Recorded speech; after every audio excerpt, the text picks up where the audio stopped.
Welcome back to Mystic Fix. The Sun card in the tarot embodies the masculine energy of Apollo, among other things. And today we're uniting this energy with author Jason Mankey's fascinating work, The Horned God. Let's check it out. Jason Mankey, how are you doing today? I'm great, Julia. Thank you for having me on the show. Oh, I'm delighted, and let me give you my little intro here. Jason Mankey is a third-degree Gardnerian high priest and a popular speaker at witchcraft events across North America and Great Britain. He also writes for Witches and Pagans and Pathos Pagan. So welcome to Mystic Fix. Cool to meet you. Really nice to meet you. As I told you before, I used to live in St. Louis and I went to South Carolina State. So it's like really exciting to talk to you. That's so great to have that St. Louis connection. Yeah. So you have just put out this wonderful book, The Horned God of the Witches. And I thought maybe we would start with you just giving us a brief overview. I've noticed it's got history, it's got myth, it's got rituals. But tell us what it is and why you wrote it. Well, there have always been horned and antlered gods throughout history. The most famous, of course, probably being the Greek god Pan, who had the horns of a goat.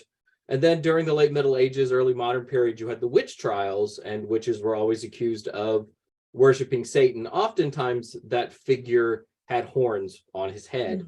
When modern witches came forward in the early 1950s, they said that one of their gods was the horned god, the ancient god of hunting and fertility in the natural world. So within pagan and witchcraft circles, the horned god has always been here and has always been around, but he's never really had his own book to sort of look at his history.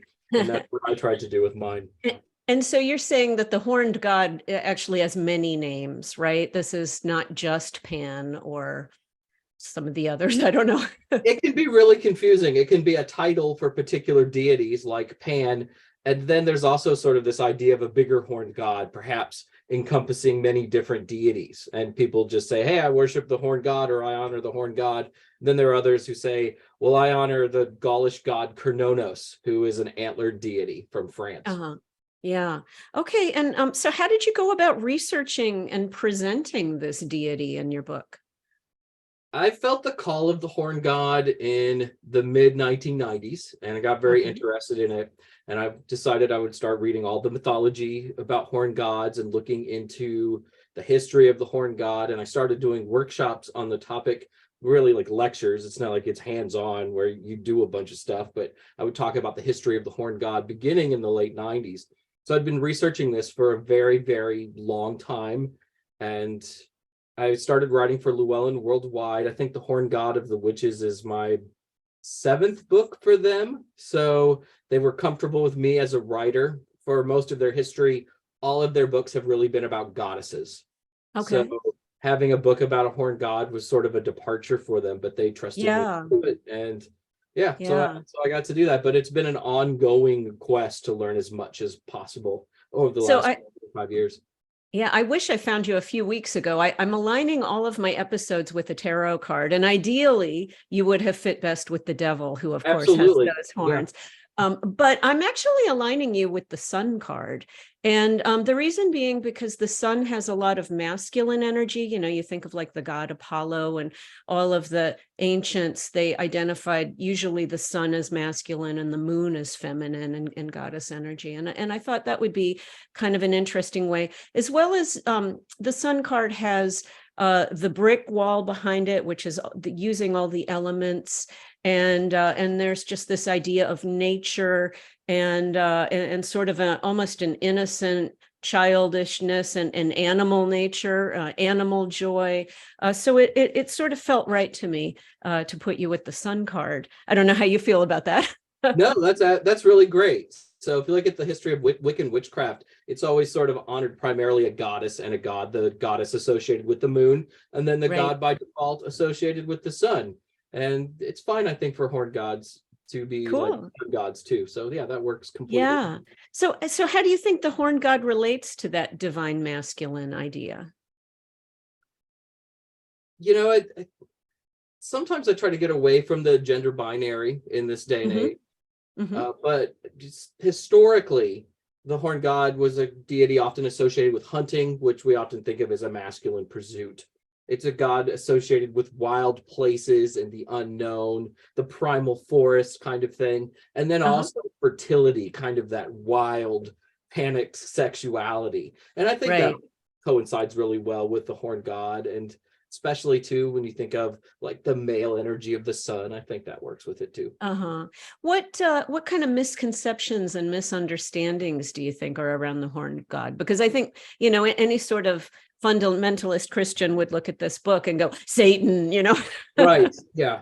And that's always the first thing is we associate horns or antlers with the devil. In most Mhm. movies, when there's a bad guy, especially in like medieval times or in the ancient world, they're always going to have horns or antlers on their head.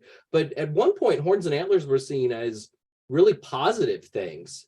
You'll see emperors on Roman coins who have the horns of a sheep or a ram on their heads.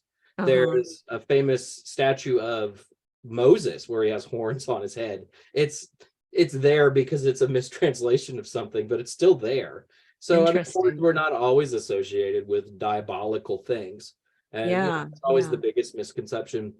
There's witches often go, we're not devil worshippers or whatever, but sometimes it's not totally true. There are some witches who kind of honor the folkloric ideas of the devil, not Mhm. a figure who sits in hell and judges people and tortures them for eternity, Uh-huh. but more of kind of a trickster figure from British Uh-huh. folklore mythology. Yeah. But the horned god is so connected with nature, Right. right? Yeah. And can you elaborate a little bit on that? The caricature of Pan and some of those ideas. When you think of horned gods, you think of the goat horns and you think of stag's antlers, primarily. Uh-huh. Those are animals who are right here. We have goats and we have deer and we have elk and we have all of these antlered and horned animals. So those horns put them intimately in touch with the earth. And very oftentimes, how these gods were worshipped in the ancient world was very earthy in a sense. So Pan was not an Olympian. Pan lived on the earth. He ran around. He slept in a cave. He drank a lot. He was very physical, and that's really different from a deity like Zeus, who we think of as coming to Earth as a golden rain or something, right? And Yeah. it's just out there having a good time and running around. So Yeah. yeah, Pan was all basically Bacchus, right? yeah. Well, Dionysus too, Bacchus, Hmm. he was sometimes depicted in the form of a bull. So he too is Okay. sort of a horned god. And again, he's another deity who visited Earth and lived here and had relationships with human beings. And Yeah. it's really different from a lot of the other gods of antiquity. Right. So, how does this archetype manifest in contemporary witchcraft today? That's a really great question. I don't think anyone's ever asked me that before. I think that a lot of pagans and witches are really concerned about the natural world. And the horn god is very much a conduit to the natural world.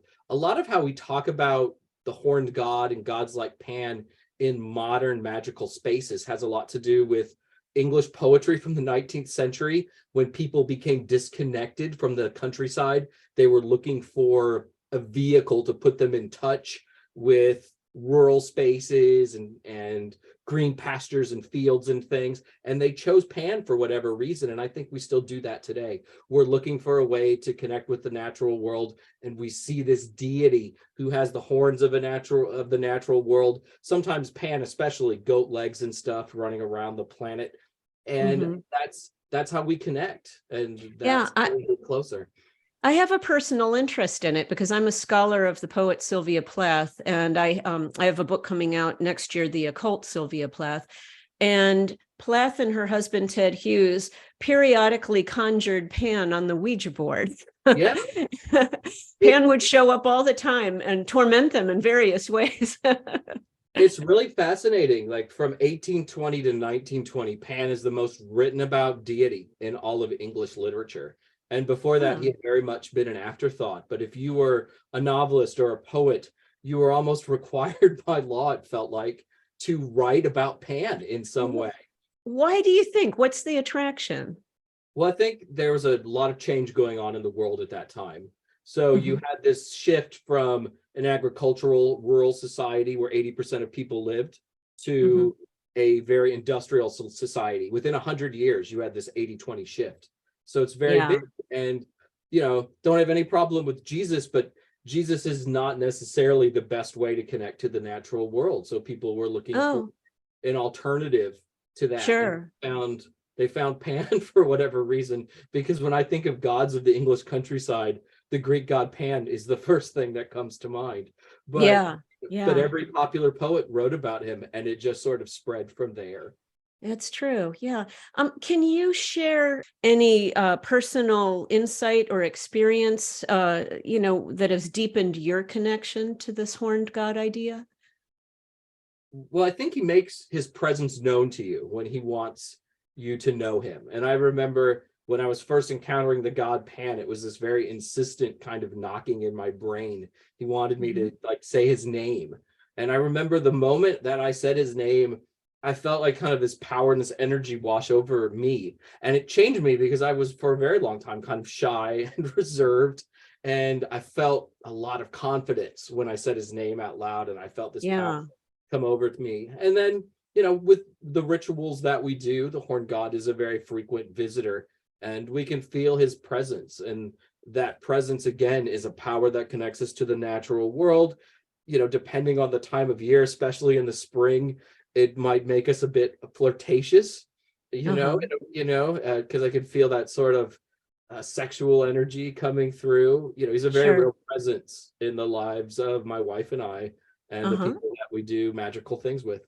Yeah, and your book actually contains some rituals and spells and practices related to what, inviting this horned god energy into your life. Yeah, I think that a book about the horned god is incomplete if it's just history. If it's something that you want to experience, there need to be ways into that experience. So I tried to write rituals that open doorways for those who are more curious about him. Yeah.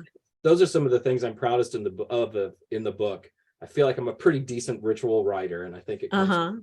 Oh yeah, the voice of the book is, this is not dry. You see some of these old grimoires and you're like, oh my God, but it's very readable. How does the horn god, we touched on the idea of goddesses, and how does it complement or intersect with the goddess centric ideas of witchcraft? I think they're very complementary towards each other. I think we need expressions of everything to really be complete, and to make sure everyone feels at home in a circle, to have a representative of everybody who's there, whether that's male, female, non-binary, trans, whatever. I think that my gods represent all of those different things. Sure. So I think his position there is important. For us too, we also see him as a god of death, especially in the fall. And there's some historical precedent for that. The Gaulish Chrononos is probably associated with death to some degree. We don't have any of his mythology, so it's sort of harder to trace. I think of the shedding of the antlers, Yeah. Yeah. Again, always on bucks, always on that kind of masculine, big energy. Yeah. Yeah. Well, gosh, thank you so much, Jason. If somebody wanted to reach you, how can they find you? Do you do social networking and all of that? I'm on everything, I think, out there, with the exception of Twitch, because I'm way too old for Twitch. But usually at Pan Mankey, and Google my name, Jason Mankey. There are only 4 of us in the United States. And I come up first, much to the chagrin of the preacher with the same name. Oh, I feel sorry for that guy. Well, I am delighted to say that Llewellyn is giving a copy of your book to one person in our audience who reaches out on the website. So we'll see who that turns out to be. But appreciate your time. Thank you so much. And it was a joy, and I can't wait to plow my way through this. Yeah, thank you so much. What a pleasure. Don't go anywhere. In part 3, we've got tarot card readings.